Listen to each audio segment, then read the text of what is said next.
We're going to turn now to the top Democrat on the House Intelligence Committee, California Congressman Adam Schiff. Well, Congressman, you heard John McCain. Give me your analysis for what's going on right now in Iraq and in Syria. Well, the loss of Ramadi, I think, was a very serious setback, and it's one that is deeply felt, I think, by Americans. We lost a lot of our troops in Ramadi. And this Memorial Day weekend, we think about those losses. They weigh heavily on us. But in terms of the Iraq war itself, I think there's an important lesson here, and that is we won Ramadi, but it didn't stay won because the political problems that preceded the first Iraq war haven't been solved, and that is the Sunnis have not been brought into the government adequately. Sunni forces haven't been adequately trained and integrated into the military.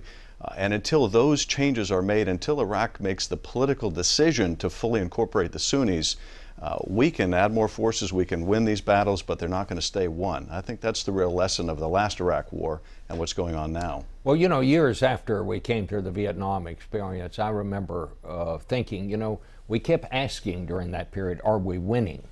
And when you have to ask the question, generally you're not winning because victory is always obvious. Do you think we're winning now?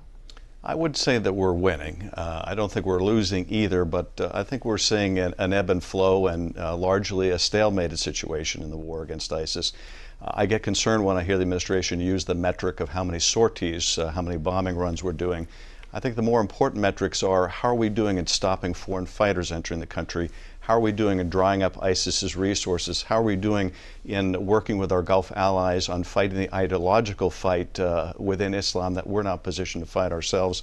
And how are we doing in terms of our military support? And on that latter point, that's where I think Ramadi really comes into play. I think we still have a lot of work to keep the pressure on the Iraqi government to fully incorporate the Sunnis, to peel those Sunni tribes away from ISIS, because until that happens, we're not going to be successful in the military struggle. Well, what can we do in a realistic standpoint? Is it possible to turn around what seems to be happening right now?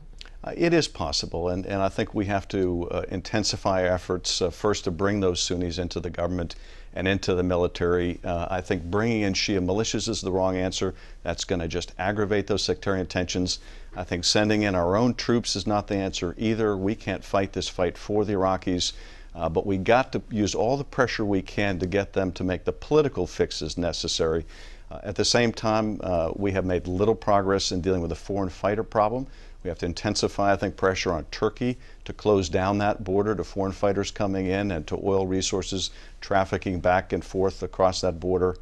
And more broadly, we need more help from our Gulf allies on the ideological struggle against this perversion of Islam. I'll ask you just what I asked Senator McCain, because I think for Americans it's the most important question, and that is what is happening there really a threat to our security as the nation?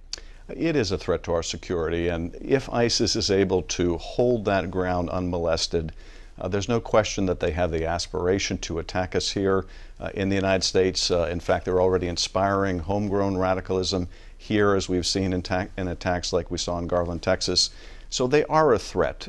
But again, I think we have to make sure that we don't react the wrong way to that threat. And we could aggravate it by sending a lot of American troops in. And there's a particular risk of escalation if we do.